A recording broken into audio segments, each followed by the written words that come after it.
Personne ne parlait jamais de lui à voix haute. Pourtant, son nom circulait partout, dans les regards détournés, dans les silences brusques, dans les phrases coupées nettes quand quelqu'un s'approchait trop près. Dans cette ville, on savait très bien qui il était, ou du moins, on croyait le savoir. On disait qu'il portait la malchance, que sa simple présence suffisait à troubler l'ordre tranquille des choses. Certains affirmaient qu'il avait fait quelque chose d'impardonnable. D'autres ne savaient même plus quoi, mais la peur était restée, épaisse, transmise comme un héritage. Il vivait à l'écart, dans une maison qu'on n'indiquait jamais aux étrangers. On évitait de passer devant. Les enfants changeaient de trottoir quand ils le voyaient de loin. Les adultes faisaient semblant de ne pas le reconnaître. Ce n'était pas une haine bruyante. C'était pire que ça. Une mise à l'écart calme, froide, presque respectable. Ici, on n'avait pas besoin de crier pour exclure quelqu'un. Elle observait tout cela depuis longtemps. Sans jamais rien dire. Elle connaissait cette ville mieux que quiconque. Elle y avait grandi, aimé, perdu. Elle savait comment les rumeurs naissaient, comment elles se déformaient, comment elles finissaient par devenir des vérités que plus personne ne remettait en question. Elle avait appris à écouter ce qui ne se disait pas. Et c'était précisément ce silence-là qui la dérangeait. La première fois qu'elle l'aperçut de près, ce ne fut pas un événement. Pas de drame. Pas de musique. Juste un moment ordinaire. Il se tenait là, immobile, un peu en retrait, comme s'il avait appris à prendre le moins de place possible. Rien, dans son attitude, ne correspondait aux histoires qu'on racontait. Il ne cherchait pas les regards. Il ne provoquait rien. Il attendait simplement, avec cette fatigue discrète qu'ont les gens qui ont trop longtemps porté un poids invisible. Elle se surprit à ralentir. À regarder. À se demander depuis quand elle acceptait, elle aussi, ce jugement collectif sans preuve. Un détail la frappa alors. Personne ne le regardait vraiment. On voyait sa peur, jamais son visage. Et à cet instant précis, elle comprit quelque chose d'inconfortable. Peut-être que la ville n'avait jamais cherché à savoir qui il était devenu. Peut-être que cela n'avait jamais compté. Elle aurait pu continuer son chemin. Faire comme les autres. Oublier cette sensation étrange dans la poitrine. Mais quelque chose venait de se fissurer. Une certitude silencieuse venait de naître. Et elle ignorait encore que ce simple regard, à peine assumé, allait suffire à bouleverser l'équilibre fragile de toute une ville. Le lendemain, la ville reprit son rythme habituel, comme si rien ne s'était produit. Les mêmes gestes, les mêmes salutations rapides, les mêmes habitudes bien réglées. Pourtant, pour elle, quelque chose avait changé. Elle marchait avec une attention nouvelle, comme si chaque détail comptait davantage. Les visages lui semblaient plus fermés qu'avant. Les silences, plus lourds. Elle tenta de se convaincre que ce n'était rien. Juste une impression. Un regard de trop, une pensée inutile. Mais plus elle essayait d'oublier, plus son esprit revenait à cette image. Cet homme, seul, immobile, presque effacé. Pas menaçant. Pas dur. Juste là. Et cette fatigue dans ses yeux qu'on ne pouvait pas feindre. Elle le revit plus tard, sans l'avoir cherché. Près d'un endroit où personne ne s'attardait jamais. Elle hésita. Son premier réflexe fut de faire demi-tour. Elle savait déjà ce que les autres diraient s'ils la voyaient s'approcher. Elle entendait presque leur voix. Les avertissements. Les soupirs. Les regards désapprobateurs. Tout cela pesait sur elle comme une main invisible posée sur son épaule. Il leva la tête avant même qu'elle ne parle. Comme s'il avait senti sa présence. Il ne sourit pas. Il ne parut ni surpris, ni méfiant. Il attendit. Ce simple geste la troubla plus qu'elle ne l'aurait cru. Les gens avaient l'habitude de détourner les yeux face à lui. Pas elle. Pas cette fois. Elle dit quelque chose de banal. Presque insignifiant. Une phrase qui ne portait aucun jugement. Juste une parole humaine. Sa voix trembla légèrement, malgré elle. Il répondit après un court silence. Sa voix était calme. Un peu rauque. Sans colère.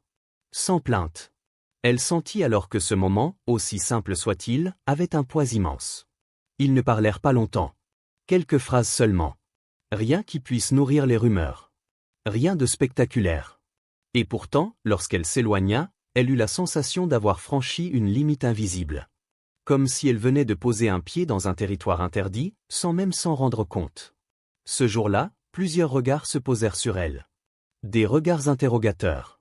Parfois accusateurs. Elle les sentit, même sans les voir. La ville avait remarqué. Toujours. Elle comprit alors que le véritable danger n'était pas cet homme que tout le monde craignait. Le danger, c'était ce qu'elle venait de faire. Avoir vu. Avoir parlé. Avoir reconnu l'humanité là où les autres refusaient de la regarder. Et pour la première fois depuis longtemps, elle se demanda si elle avait vraiment envie de revenir en arrière. La nuit suivante fut longue. Elle dormit mal, se réveillant sans raison précise, l'esprit occupé par des pensées qu'elle n'arrivait pas à chasser. Ce n'était pas lui, pas vraiment. C'était ce que son apparition avait réveillé en elle. Une question ancienne, enfouie sous des années de prudence et de silence. À quel moment avait-elle appris à ne plus se mêler de ce qui dérangeait? Au matin, la ville lui parut différente. Les mêmes rues, les mêmes maisons, mais une tension subtile flottait dans l'air. Au marché, les conversations s'interrompaient quand elle passait. Des sourires forcés remplaçaient la chaleur habituelle. Elle comprit que son geste n'était pas passé inaperçu. Ici, rien ne l'était jamais. Elle sentit une pointe de peur, brève, instinctive. Pas pour elle. Pour ce que cela impliquait. Elle se rappela tout ce qu'on lui avait appris. Ne pas faire de vagues.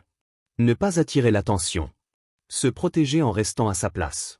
C'étaient des règles simples, efficaces. Elle l'avait aidé à survivre, à continuer après ce qu'elle avait perdu. Mais ce matin-là, ces règles lui semblèrent soudain étroites. Insuffisantes.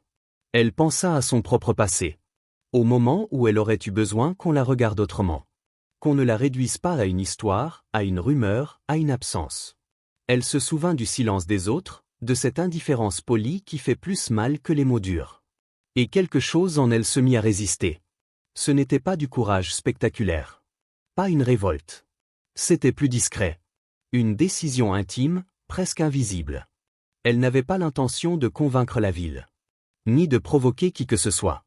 Elle voulait seulement rester fidèle à ce qu'elle avait ressenti. Ne plus détourner les yeux. Ne plus faire semblant de ne pas voir. Plus tard dans la journée, elle le croisa de nouveau, de loin. Il marchait lentement, comme s'il s'attendait à être évité. Elle hésita une seconde. Puis elle continua d'avancer. Leurs regards se croisèrent. Il y eut une reconnaissance silencieuse. Rien de plus. Mais elle sut, à cet instant précis, qu'elle venait de faire un choix. Claire obéissait, non par admiration, mais parce qu'elle comprenait la logique. Chaque tâche accomplie renforçait sa valeur. Chaque erreur l'exposerait.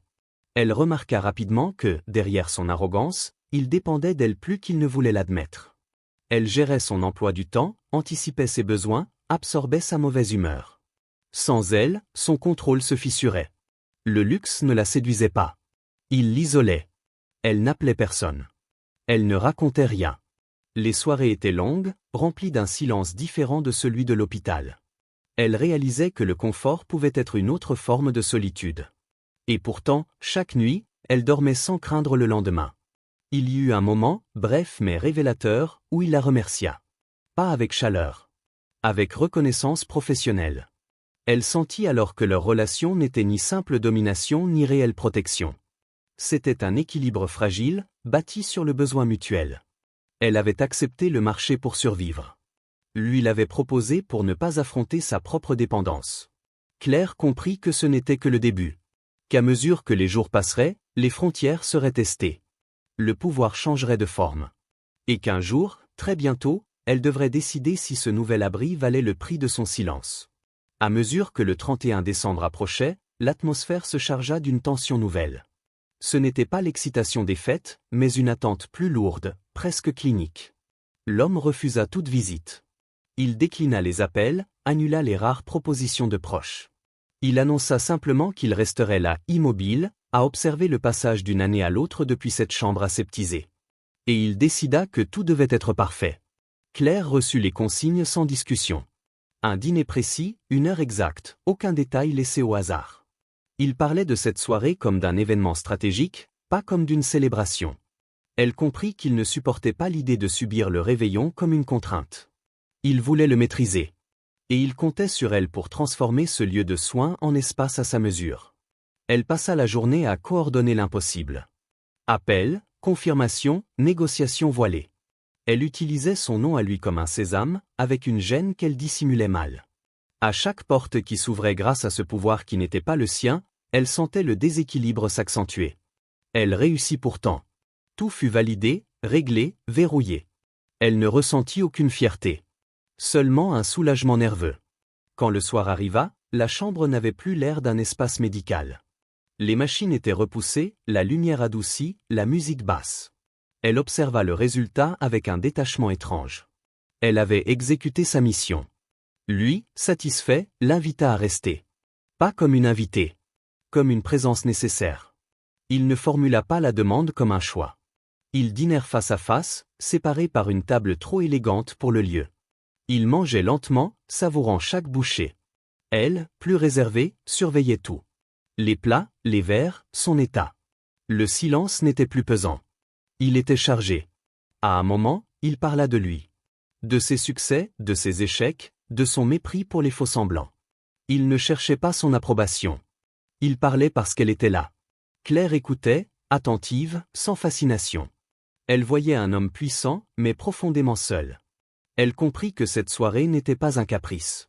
C'était une tentative de se prouver qu'il contrôlait encore quelque chose. Même le temps. À minuit, il leva son verre avec un sourire discret. Il ne souhaita rien.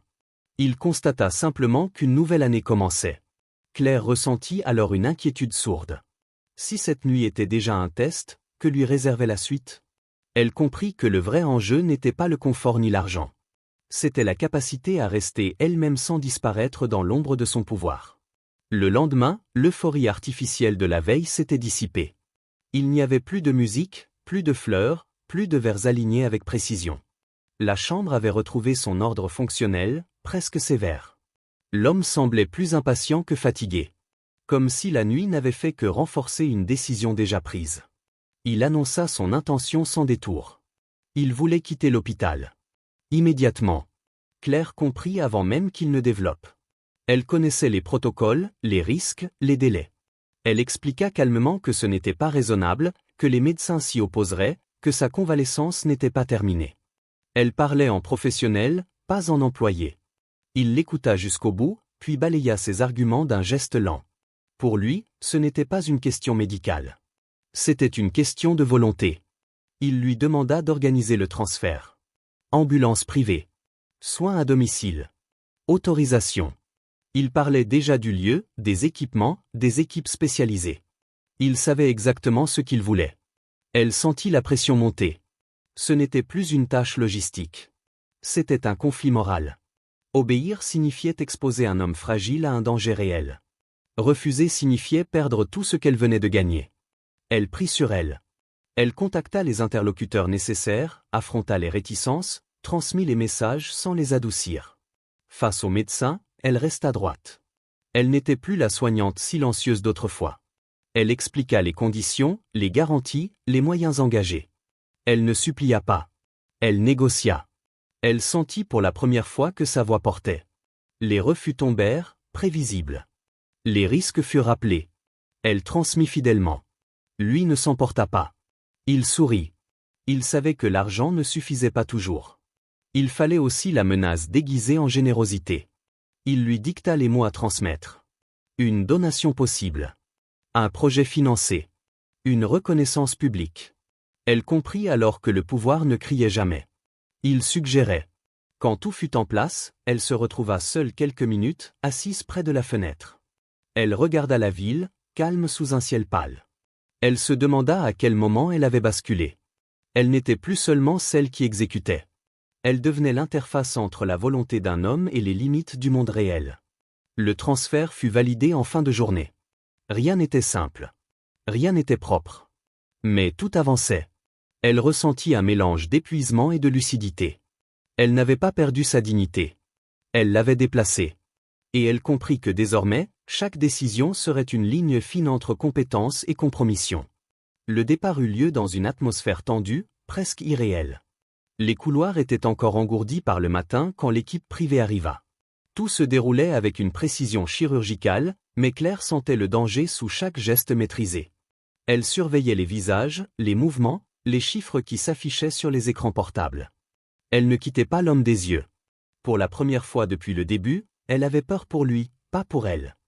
Rien ne fut jamais officiellement annoncé. Il n'y eut ni discours, ni reconnaissance publique. Et pourtant, quelque chose s'était apaisé. La ville avait cessé de se crisper à son passage. On ne le fuyait plus. On le regardait. Parfois avec réserve. Parfois avec respect. Mais on le regardait enfin comme un homme, pas comme une ombre. Elle sentit aussi ce calme nouveau s'installer en elle. La tension constante, celle qui l'avait accompagnée pendant des semaines, s'était peu à peu dissipée. Elle n'avait pas gagné. Elle n'avait pas convaincu tout le monde. Mais elle avait tenu. Et cela suffisait. Elle avait choisi sans bruit, sans violence, et ce choix avait façonné quelque chose de durable. Ils continuaient d'avancer ensemble, simplement. Sans promesses grandioses. Sans projet démesuré. Ils partageaient des moments ordinaires, faits de silence confortable et de regards francs. Ce lien n'avait rien de spectaculaire. Il était solide. Ancré dans ce qu'ils avaient traversé. Dans ce qu'ils avaient osé affronter sans se renier. Un matin, elle le vit marcher dans la rue principale, droit, calme. Personne ne s'écarta. Une femme lui adressa un signe de tête. Il répondit. Rien de plus. Mais elle sentit ses yeux se remplir d'une émotion qu'il ne montrait jamais. Elle comprit alors que le véritable changement ne se mesurait pas aux mots, mais à ces gestes minuscules qui redonnent une place. La ville reprenait sa respiration. Elle restait imparfaite. Prudente. Mais plus humaine qu'avant. Elle avait appris, lentement, que la peur ne protège pas toujours. Et que le courage le plus profond n'est pas celui qui crie, mais celui qui reste. Elle ne regrettait rien. Pas les regards lourds. Pas les silences. Pas les doutes. Tout cela avait forgé une vérité simple. Il est parfois plus difficile de choisir l'humanité que de suivre la foule. Mais c'est aussi ce choix-là qui donne un sens aux jours qui passent. Si cette histoire vous a touché, prenez un instant pour aimer cette vidéo. Abonnez-vous pour ne pas manquer les prochaines histoires. Et si vous pensez qu'elle peut résonner chez quelqu'un d'autre, partagez-la doucement.